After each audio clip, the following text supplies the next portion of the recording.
How's it going, everybody? It's Pilot Family. We are back with another FPL video, and today we're going to be taking a look at my lineup ahead of Game Week 4. We have a few hours left until the FPL deadline, under 12, so we're going to be taking a look at what my lineup's looking like going into Game Week 4. We have a few injuries to figure out and how we're going to manage those. You might have to take a hit in order to do that. If you haven't done so already, make sure to hit that like button, subscribe to the channel if you are new or haven't done so already, and turn those notification bells on so that you can get the content as soon as it is readily available. Also, drop us a follow over on Twitter so you can keep up to date with any FPL related news or price changes or anything in between. And lastly, give us a follow over on Twitch so you can see when we go live for our preview and deadline streams, which we will be doing a deadline stream for Game Week 4. We'll be up 1 hour live over on Twitch for the FPL deadline for Game Week 4.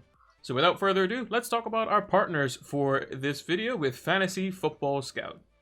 So if you haven't heard about Fantasy Football Scout, they have a fantastic members area during the regular season. It's £25 for the membership, and that lasts the entire year. And during the off season, they give a 20% discount. But if you have missed that discount, fear not, you can still get the membership for £25, and it's fantastic. You can see the membership area just behind me. You have a bunch of different stats that you can use, powered by Opta stats, and create your own custom tables. You have the Rate My Team tool, you have the season ticker, player comparison tools, a whole array of things that you can use to help elevate your FPL game. So use the link down in the description below so that you can get access to these exclusive tools to help elevate your FPL game. Sign up now. So this is how the team did in Game Week 3. We managed 64 points, which was actually a pretty reasonable score, come to think of it. It was well above the average, but we did take a slight red arrow because where we were overall in our rank. We were around 52k, so it was an 18k drop. Not the end of the world. It could have been a lot worse before Son managed to pick up his 20 points, so it would have been a lot worse. We only made just the one transfer as well, which was Salah out to bring in Son, and that ended up being net zero because Salah and Son both got 10 points. Looking at the back, you know, kind of happy, kind of not too happy. You know, we had Sanchez, didn't get a clean sheet. Ayling didn't get a clean sheet. Still not sure on Brighton and, not Leicester, Leeds' defense, rather. Still not fully convinced, but they're cheap, and we're going to have to kind of keep them in there because we have other fires to put out, which you'll see in a bit. Trent Alexander-Arnold doing a Luke Shaw, getting himself 4 points, which is quite nice. You know, even though he conceded in a 1-1 draw, you know, he is a bit of a bonus point magnet. Often when he does get a return, he is typically in the 2 or 3 bonus point category, which is always nice. Luke Shaw getting himself a clean sheet for Man United in their 1-0 win. That was great. Fernandez was well over 100% effective ownership, so him only getting 2 points actually helped us quite nicely in that one as well. Although it was the differential picks that we had that kind of hurt us. So Ayling was more of a differential pick. Barnes was a differential pick, and those two didn't pay off. We need a little bit extra from them if we wanted to get that green arrow, or at least be break even on the week. Barnes just didn't look at it. He's only had one shot inside the box, which isn't ideal across all 3 games. He could be on the chopping block this week. Ben Rama, you know, he got 2 double-digit scores in Game Week 1 and 2, so don't really care too much that he only got 2 points. Not the end of the world. Son captain paid off. We had earmarked him as the best possible captain for that fixture, getting 10 points. Ended up equaling Salah, so not really complaining too much there. Danny Ings, his good fixtures have come to an end, more or less. He's gotten 2 goals and an assist, so we'll take that. He's gotten 3 returns in 3. Although getting booked in this game didn't help, but, you know, it's not the end of the world. Antonio, someone who was actually well over 100% effective ownership as well, which was very interesting to see. He ended up getting 11 points, which was slightly more than Son, so we lost that a little bit on that front there. And Callum Wilson getting us 9 points. So he got 2 goals and 3, and he is not going to be available by the looks of it for this coming week. When I made the graphic, he was flagged as a yellow flag as a doubt, but he is going to be out as confirmed by Steve Bruce. So we'll talk a little more about that when we come to the transfer section as well. And then on the bench, Begovic getting 0 points as per normal. Veltman was back, came on at halftime, getting himself 1 point. Gilmore with the 2, and then Tsimikas came on as a late sub as well, only getting a few minutes off the bench. So all things considered, we had the most amount of points we possibly could have out on the pitch. The only thing that we could have potentially changed was captaining Antonio versus captaining Son, and I think the captaincy choice paid off for us. It was quite good. When Son scored, our rank went from like 270k, which I was at the time after Salah had already done the business, down to like 52k, and then Greenwood scored later on in the last game. And that dropped our rank a little bit. So basically the three players that we kind of suffered from was Antonio doing well and we didn't captain him, Greenwood, and Salah. Those were the three main ones. And Fernandes would have been the fourth, but he didn't get any returns. So we kind of got burnt on the three other players that we even though we have one in our team, if they're over 100% effective ownership, you get a red arrow because they're against you if you don't captain them, which is a bit unfortunate. But all things considered, we got a red arrow. But I think it was actually a pretty good game week, given the circumstances on that front. But we do have a few flags that we need to figure out. So let's take a look at our backline going into game week 4. Now we start at the back here. We have Sanchez in goal with Veltman in the Brighton double-up. Now I'm not too convinced on this, but if they can get a clean sheet, that would be great. Not really going to see it happen, though, to be perfectly honest. Ayling would be our only other reasonable sub in this position because Tsimikas is almost certainly not going to play. So it's either Ayling versus Liverpool at home or Veltman away to Brighton. And we had this rotation down, but it's just the two defenses don't really convince me that much. But for the time being, we will maintain them in our team. Trent Alexander-Arnold versus Leeds away. I expect Liverpool to concede, but I can definitely see Trent getting some returns in this one and maybe get some bonus points over the likes of Salah or Mane, who don't typically top the bonus charts when they just get one return. They need at least a couple, but it could easily be a shootout, and I'm potentially going in this game with not many Liverpool players other than Trent, so that might be a bit of an issue. And then lastly, we have Luke Shaw. He's got Newcastle at home. Ronaldo in the team. Looks like an easy target. Just cross it into the box. Ronaldo will head it in. So that's going to be pretty much the situation there as well. I don't plan on playing Tsimikas or Ayling in the backline. Begovic is not going to play either. And you can't play Gilmore in this situation because we're playing the minimum number of defenders that you can play. So I think our backline looks pretty good on paper. I think the only potential worry is the fact that if Brentford score 1, it wipes out 2 clean sheets, which just isn't ideal, but we have to hope for the best on that front. So with that being said, let's take a look at probably the more juicier bit of our team in our midfield. Now, with our midfield, we have 4 running across the midfield in a 3-4-3 formation. Now, when I did this graphic, Son had not been rumored to have an injury, and then Nuno confirmed it, and now it seems like he's going to be potentially out. He has, in FPL, a 50% chance to play. I think it's more like a 0% chance, so he might be one making way.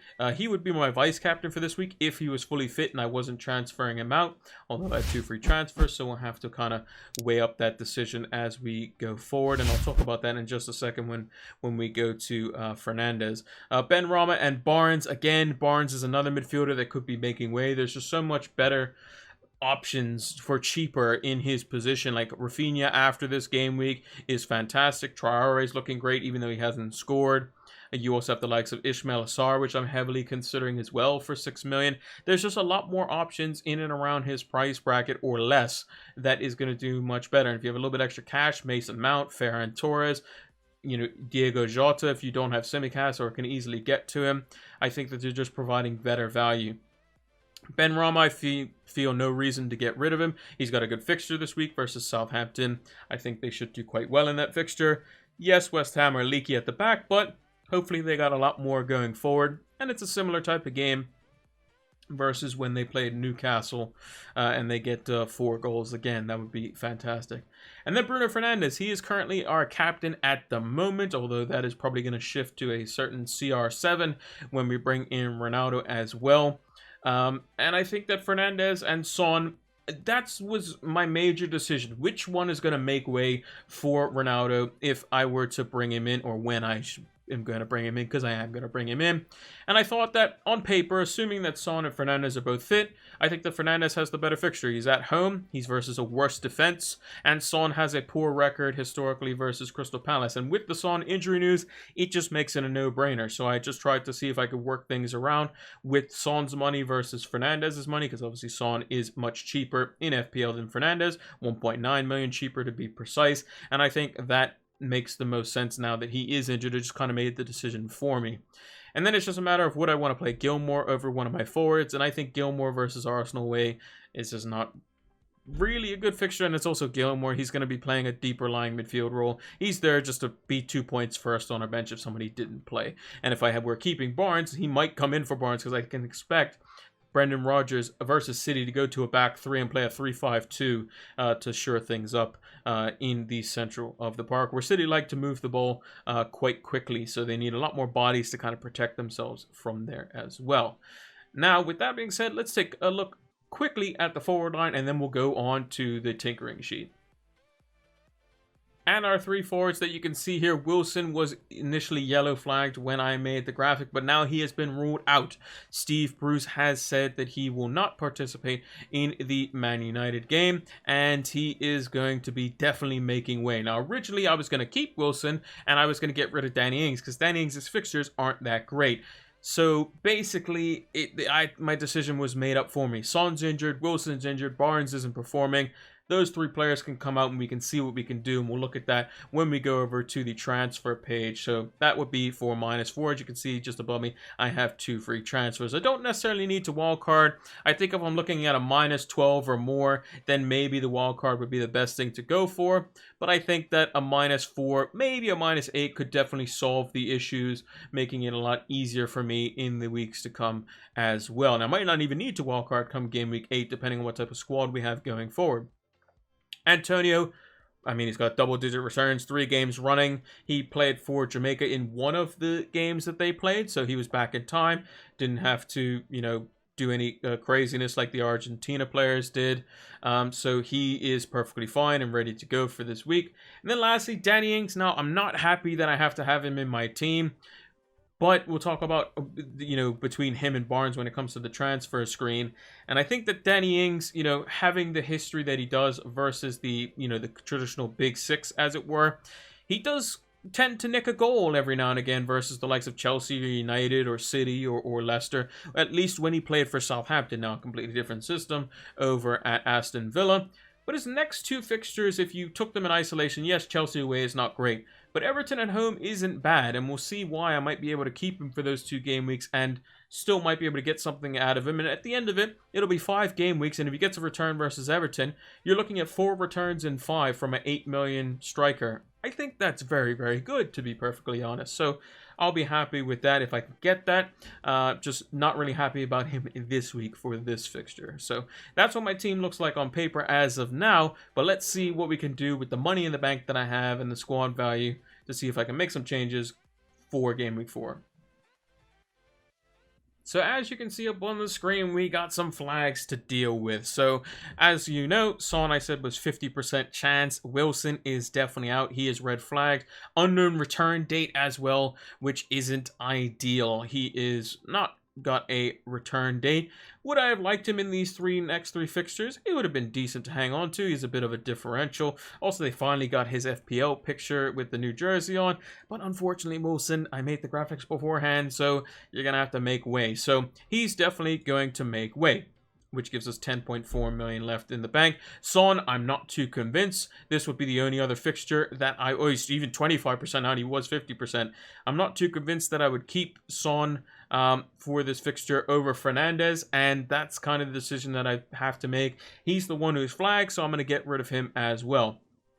And then you also see over on the side there, Ronaldo is definitely coming in. So we're just gonna put him straight in there. He's going up front. Doesn't make sense faffing about with that any way, shape, or form.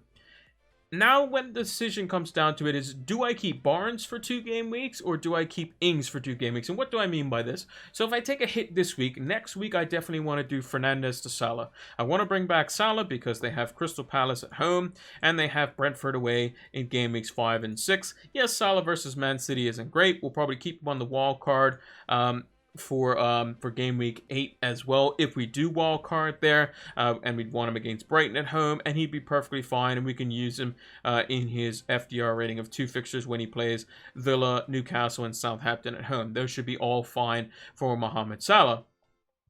Now it's just a matter of who's the one that's going to make way for the extra change, because Ings' fixtures aren't great. Like I said, Chelsea away, Everton at home, Man United away, Spurs away. The 3 away fixtures are terrible. However, I do think the Everton at home one isn't necessarily the worst fixture, in my opinion. I think it is potentially okay. And the reason for that is because I think Everton at home, Everton's defense isn't all that, in my opinion. Jordan Pickford is prone to a mistake.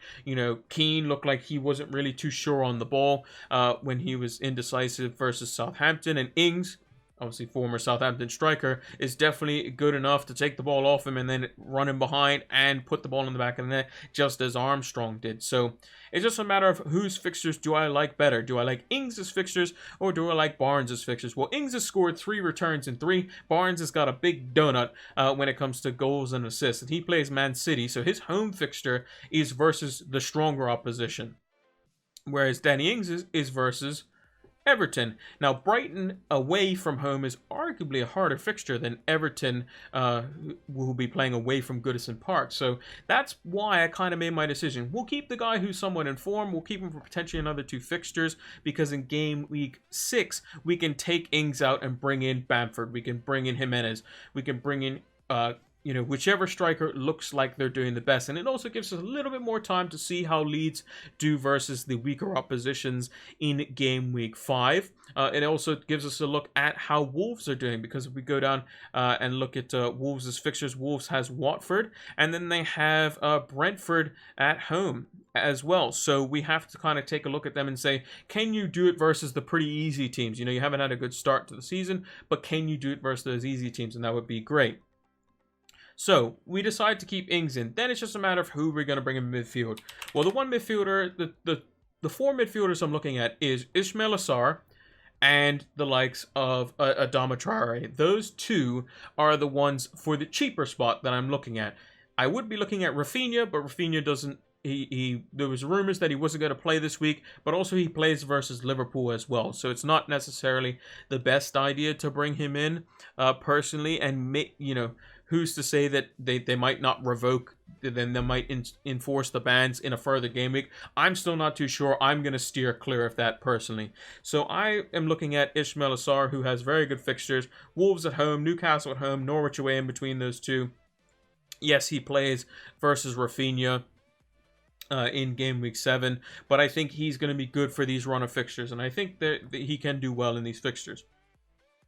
Now, the other 2 midfielders, now ideally I would like to get Jota in, but with Tsimikas I would need to take an extra hit. Could I do that? Possibly.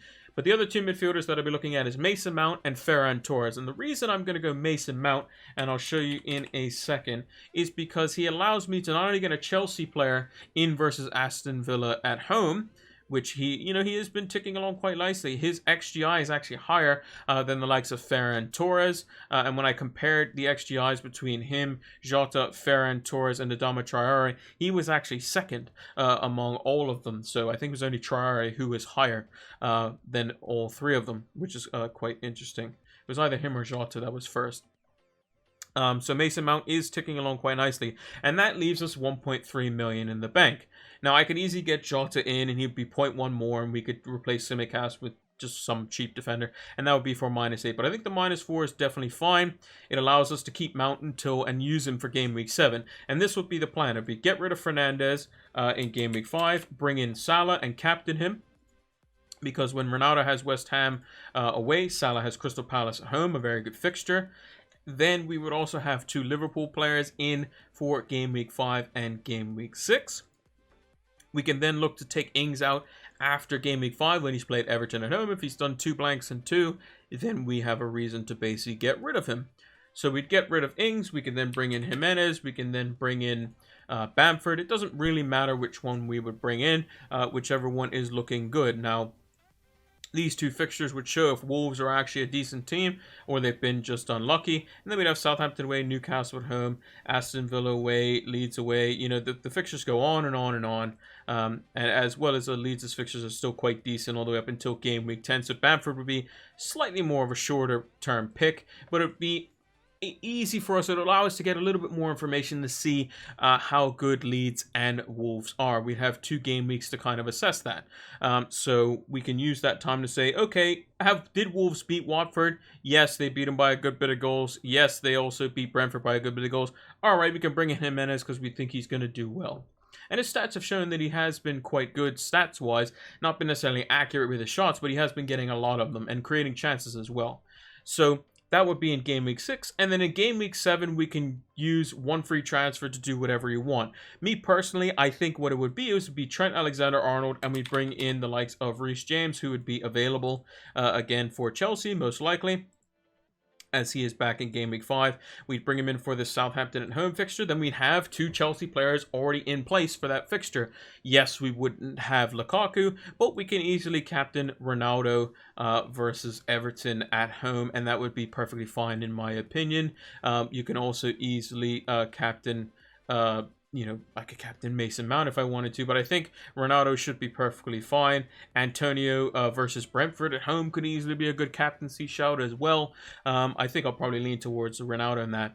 And then in game week 8, if we really wanted to, Ronaldo's fixtures get worse when they play Leicester, when they play Liverpool, Tottenham, Man City. We can get rid of Ronaldo and we can bring in Lukaku in game week 8.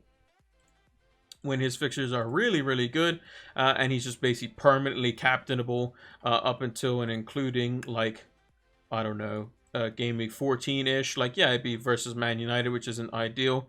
In game week 13, who does Salah have? Salah has Southampton at home, so we just captain Salah there anyway.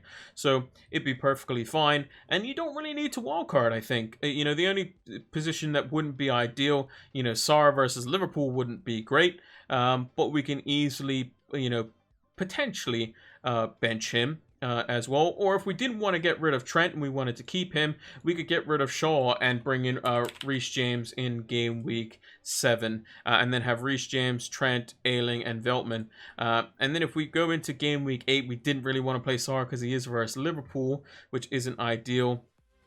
Veltman has Norwich away, and Leeds have Southampton away, so that's not terrible. So if we really didn't want to play Sarr, we didn't think he was going to do well versus Liverpool, we could definitely do that and then deal with him later on down the line. West Ham's fixtures also start to get a little bit worse during that time, so maybe the wild card is perfectly fine for that front as well. So that's kind of what I'm looking at. If I were to go the Jota line, I would just do Tsimikas, Son, Barnes, Wilson in for the -8. We'd bring in Ronaldo. We'd bring in Jota.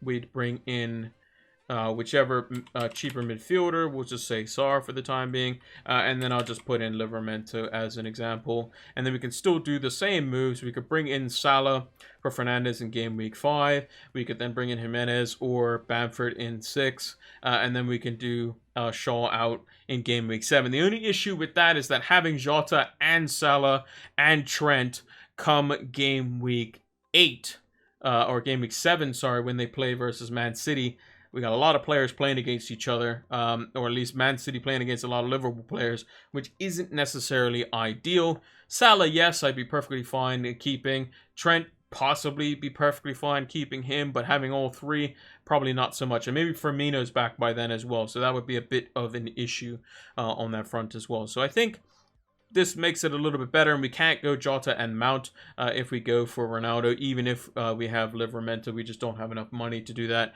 especially if we want to keep money in the bank for Fernandes to Salah in game week 5. So that's my plans as it stands as of now. I'm probably going to make my transfers before the deadline stream. There's a pinned comment down below to let you know the exact timing on that, but we will be live tomorrow, 1 hour before the FPL deadline. But let me know in the comments down below if you think my plans sound, if you think I need to rethink it, and what do you think I should do going into game week 4. And that's going to do it for our Game Week 4 lineup preview. If you haven't done so already, hit that like button, subscribe to the channel if you are new or haven't done so already, and turn those notification bells on so that you can get the content as soon as it is readily available. Drop us a follow over on Twitter so that you can keep up to date with any and all FPL news, as well as give us a follow over on Twitch so you can see when we go live for our preview and deadline stream. So make sure to drop by over on Twitch tomorrow, 1 hour before the FPL deadline. We will be live for that. So make sure to come by, tell us what your team is. If you're on a wild card, that would make things a lot more entertaining as well. I am not, but I can certainly help out, and the chat will definitely help you out as well. And lastly, make sure to use the link down in the description below so you can get your Fantasy Football Scout membership. It's going to help elevate your FPL game. Thank you all for watching, and until the next one, take care.